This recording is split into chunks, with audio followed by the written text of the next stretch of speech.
안녕하세요, 반갑습니다. 여러분들 사랑하는 기능학 의사 닥터진우입니다. 오늘 얘기할 주제는 임신 준비에 필요한 영양소들에 대해서 한번 다뤄보도록 하겠습니다. 보통 임신하면은 철분, 엽산 뭐 이런 것들을 많이 드시는데 그 외에도 드시면 중요한 것들이 사실 굉장히 많거든요. 그러니까 우리가 철분, 엽산만 먹어야 되는 건 아니고 다른 것도 굉장히 중요한데 너무 철분과 엽산만 강조가 많이 된 것 같아서 기능학 의사 관점에서 임신 전에 있는 여성분들이 드시면 좋을 것들을 한번 정리를 해봤습니다. 처음에는 요오드입니다. 요오드. 우리가 옛날에 조선시대의 어떤 의학 기록을 보면은 출산한 고래 뱃속에서 요오드, 미역 줄기가 많이 발견됐다는 그런 기록도 있고, 고래가 실제로 이제 출산하고 나서 미역 줄기를 막 뜯어 먹는다고 해요. 그걸 보고 산모에게 미역을 많이 먹게 됐다는 얘기도 있고, 물론 뭐 얘기지만, 근데 우리가 보면은 출산 후라든지 산후풍을 예방할 때라든지 아니면은 생일날 미역국을 이제 주는 게 사실은 요오드라는 게 그 생식에 굉장히 중요한 미네랄이거든요. 그래서 그런 것과 연관이 있어서 계속 풍습으로 내려오다 보니까 생일날 요오드가 많이 들어간 미역국을 주는 게 아닌가 싶습니다. 요오드는 굉장히 태아의 성장 발육이나 임산부에게 중요한 영양소인데 잘 모르는 영양소 중에 하나이기도 합니다. 임신을 하게 되면은 갑상선 검사를 많이 하는데, 호르몬 검사를, 왜냐면 갑상선 호르몬 검사가 태아의 발달에 굉장히 중요하거든요. 근데 갑상선은 요오드가 없으면 작용을 하지 못해요. 그래서 임신 때 건강한 갑상선 호르몬을 분비하는 게 태아의 어떤 유아 사망률, 선천성 기형, 유산, 정신적 발달, 그 다음에 신체 발달, 이런 데 굉장히 중요합니다. 그거는 2008년 란셋이라는 되게 유명한 저널에 실린 내용입니다.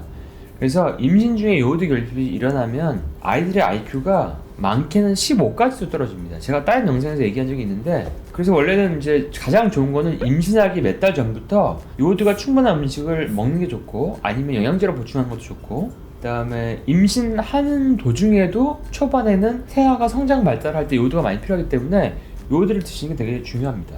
그리고 충분한 요오드가 있어야지 임신 도중 내내 충분한 용량의 갑상선 호르몬을 분비할 수가 있습니다. 이것이 아이를 똑똑하게 해주는 가장 간단한 비결 중에 하나입니다.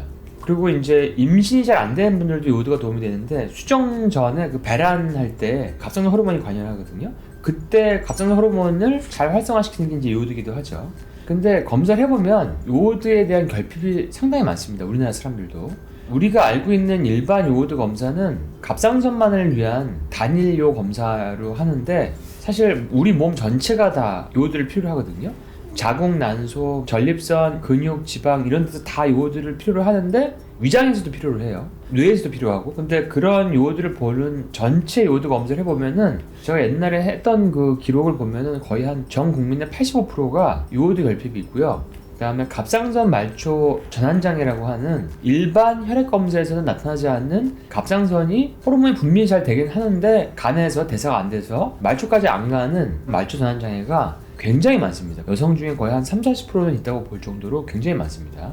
그런 것들이 많다는 게 되게 좀 안타까운 일이고, 2011년과 12년에 내셔널 헬스 메저 서베이라는 통계를 보면은 18%의 산모가 권장량의 반도 안 되는 요오드를 먹고 있었고, 여기서 말하는 권장량이라는 거는 우리 몸의 전체 요오드 필요량이 아니라 그냥 갑상선만을 위한 간신히 갑상선이 돌아갈 만한 최소 용량을 얘기합니다. 거기에도 미치지 못하는 산모가 18%가 됐고, 전 세계적으로는 3분의 2 정도가 요오드 결핍으로 추정된다고 WHO에서 발표한 적이 있습니다. 그러니까 요오드는 그 중요성에 비해서 굉장히 강화되어 있는 영양소 중에 하나죠.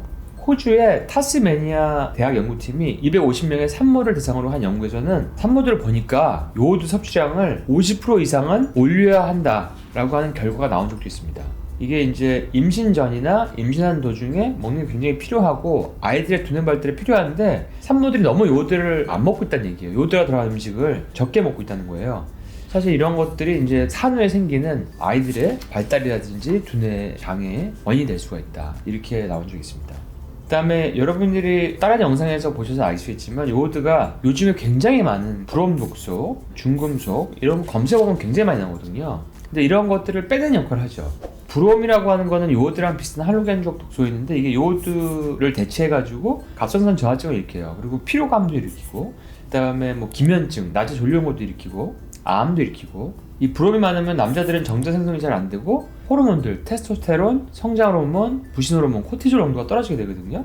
그러니까 이런 게 떨어지게 되면 또 인슐린은 또 증가됩니다. 그러니까 몸에 안 좋은 상태로 자꾸 가는 거예요. 그러다 보면은 엄마는 문제가 없는데 아빠가 문제가 있어서 임신이 잘 안 될 때 아빠가 브로민 중독돼 있을 가능성이 굉장히 많습니다. 그래서 남성에게 요오드를 고용량으로 줘서 브롬 독소를 해독할 수 있을 때 고환, 갑상선, 부신, 인슐린 이런 기능이 좋아져서 임신에 더 도움이 될 수 있기 때문에 산전 영양소로 엄마만 먹는 게 아니라 아빠도 요오드를 드시면 좋다. 두 번째 제가 추천드릴 영양소는 브로콜리 추출물에 많이 들어가 있는 딤입니다. 딤. 브로콜리 추출물이 되게 좋은 효과가 많은데 되게 많은 용량을 먹어야 돼요. 먹는 음식으로 따지면 하루에 0.9kg 정도를 먹어야지 효과가 있거든요. 근데 0.9kg를 먹을 수 없잖아요. 그래서 전환된 형태, 활성화된 형태로 압축을 시켜놓은 게 바로 이제 딤인데, 근데 이 딤은 나쁜 에스트로겐을 좋은 에스트로겐으로 변화를 시킵니다. 나쁜 에스트로겐은 환경 호르몬 때문에 만들어진 거거든요. 체내에 막 쌓여가지고 간의 해독력을 악화시키고 호르몬 불균형을 유발시켜서 여성질환을 유발시키고 에스트로겐 우세증 증상을 일으키죠. 그러니까 근종, 다양성 난소, 자궁내막증, 생리불순, 난자 미성숙, 난소 낭종 이런 것들을 일으킬 수 있는데, 이런 것들을 교정하는데 되게 좋은 게 바로 딤입니다. 그래서 건강한 생리 주기를 지원해주고 착상을 위한 그 자궁내막도 두껍게 하는 데 도움이 됩니다. 그래서 나쁜 여성 호르몬이 많아서 잘 붓고 짜증나고 생리전 증후군 있고 여성 호르몬 관련된 질환이 있는 분들은 딤을 복용하는 게 상당히 중요합니다. 산전에. 그리고 이런 딤은 또 항산화 작용도 커서 세포가 손상을 받는 걸 방지해줍니다. 그러니까 세포는 정상적으로 잘 조절되게 성장할 수 있게 해주고 나쁜 세포들은 제거해주고, 특히 이제 안 좋은 에스트로겐들이 세포가 안 좋은 방향으로 성장하게 만들기 때문에 그런 것들을 배출시킬 때 좋습니다. 그래서 몸에 나쁜 환경 호르몬이 많은 여성분들은 딤을 먹으면 소변이 좀 붉게 나와요. 처음에 어지러울 수도 있고 미식거릴 수도 있고 붉게 나올 수도 있는데, 이런 거는 부작용이 아니고 내 몸에 나쁜 환경 호르몬이 많구나 라고 인식을 하시고 물을 많이 드셔주시면 돼요. 그리고 나중에 시간이 지나면 그 증상이 차츰 가라앉습니다. 그리고 딤은 테스토스테론을 건강하게 올리는 그런 역할을 하는데, 그러니까 남성도 테스토스테론이 있지만 여성도 테스토스테론이 있습니다.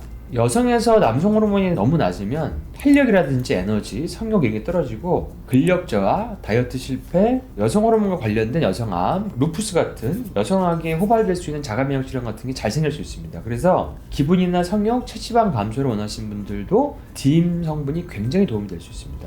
그리고 남자분들은 딤을 먹으면은 딤을 먹고 운동을 하면 근육이 더 잘 생성되고 건강한 테스토스테론이 더 많아지기 때문에 활력을 더 느끼게 되는 거죠.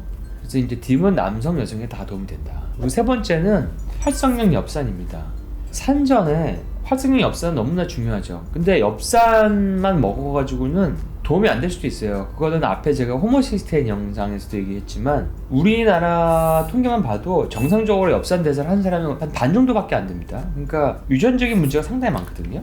그래서 예전에 제가 난임 커플에게 활성형 엽산을 줬더니 30 커플 중에 27 커플이 임신했다고 한 영상을 올린 적도 있는데, 만약에 내가 엽산이 대사가 잘 안 되는 몸이다, 그런 경우에는 먹는 음식에서 들어오는 엽산이라든지 비활성형 엽산, 그냥 폴릭 애시드 이런 거를 고용량으로 주면은 태어난 아이들의 정신 발달이 저하되었다고 이미 논문에 나와 있습니다. 그러니까 내가 아무 엽산이나 먹으면 되는 게 아니고, 검사를 해봐서 엽산 대사가 정상이면은 그냥 엽산을 먹어도 되지만 그렇지 않으면은 활성형으로 먹어야 된다. 그래서 쿼드라폴릭 4세대 엽산을 먹는 게 중요하다 하는 걸 제가 말씀드린 적이 있고, 그 산전에 내가 유전자 검사를 잘 안 해보잖아요. 엽산 유전자 변이를. 그러면 검사를 안 해봤으면 그냥 활성형을 먹는 게 사실은 더 현명한 방법일 수 있는 거죠. 몸에서 대사되지 않은 엽산이 가지는 위험성은 인지기능 저하, 그다음에 혈관염증이나 해독을 떨어뜨리는 호모시스테인 상승, 면역기능도 떨어지고 또 임신도 잘 안 되게 만듭니다. 그래서 쿼드라폴릭이라고 써있는 마크가 있는 그런 엽산을 드시는 게 가장 좋고요. 그 마크를 여기 보여드릴게요. 그리고 이제 엽산이 낮아가지고 몸에 호모시스테인이 높으신 분들이 상당히 많은데, 논문에서도 이런 게 연구가 됐는데, 호모시스테인 수치가 높은 분들은 설명할 수 없는 불임이 많습니다. 활성형 엽산을 먹게 되면 많이 먹어도 대사되지 않는 독성 엽산을 만들지 않기 때문에 안전하고 효과를 발휘합니다. 근데 일반 엽산들은 유전자 변이가 있는 경우에는 대사가 안 되는 엽산을 많이 먹으면 오히려 안 좋은 영향을 미칠 수가 있다. 이런 걸 좀 알아두시면 좋을 것 같고요. 그리고 네 번째, 제가 산전에 드시면 좋을 거라고 이제 말씀드리는 거는 2019년도 저널에 나온 내용인데, 산전에 임산부들이 너무나 산화 스트레스도 많고 불임이 많은데 봤더니 이제 몸에 독소가 많다는 거예요. 그러니까 환경 독소가 많으면 자연의 섭리가 임신을 잘 안 되게 만들거든요. 왜냐하면 좋은 유전자를 후세에 내려줘야 되는데 독소가 너무 많으니까 이게 임신을 안 시키는 거죠. 근데 이럴 때 해독을 해주는 여러 가지 성분이 있지만 이 논문에서는 이제 시리마린을 얘기했는데 시리마린의 항산화 기능은 유리기를 제거해서 출산율을 개선하는 도움을 줬다 이렇게 나오는데 산전에 엄마가 해독을 안 하게 되면 몸에 있는 환경 독소가 3분의 1이 아이한테 갑니다. 근데 이런 해독을 통해서 정자와 난자의 질을 증가시키고 그러니까 아빠도 같이 먹으면 좋은 거죠. 그러니까 난자의 질이 떨어질 경우에는 정자가 난자에 수정하기가 어려워지고 자궁벽의 착상도 어려워집니다. 그러니까 계속 가서 시험관만 하는 게 아니라 내 몸에 있는 환경 독소를 빼줌으로 인해서 착상이나 수정이 쉽게 될 수 있게 할 수 있다는 거죠. 그 다음에 정자와 난자의 질이 몸에 기존에 있던 환경 독소가 떨어질 경우에 아이들의 선천적인 어떤 결손증, 그 다음에 난임 뭐 이런 것들의 문제가 생길 수 있는 거를 방지할 수도 있고요. 남자의 경우에는 몸에 독소가 많이 쌓이면 정자의 질이 하락이 됩니다. 그리고 독소가 너무 몸에 쌓이면 세포를 손상시킬 뿐 아니라 나중에 난임도 올 수 있고 아기의 건강까지도 영향을 미치고 그래서 산전 해독은 너무너무 중요한 과제인데 사실 산전 해독이라는 말을 잘 안 쓰는 게 현실이죠. 그러니까 미켈시스 우리가 많이 들어본 이런 성분 자체가 간의 해독 능력을 부스팅하고 간세포를 보호하고 엄마들이나 아빠들이 가지고 있는 환경 독소를 빼내는 데 도움이 많이 된다 라는 거를 우리가 논문에서도 나왔고 실제로도 그런 효과가 있기 때문에 여러분들에게 꼭 말씀드리고 싶었습니다. 그래서 오늘 얘기해드린 이 4가지 성분 요오드, 딘, 활성리업산, 시리마린 이런 것들을 통해서 산전에 해독도 하시고 태아에게 건강한 영향을 미칠 수 있는 스마트한 엄마 아빠가 되시길 바랍니다. 그럼 여러분들 다음에 또 뵐게요. 자, 안녕.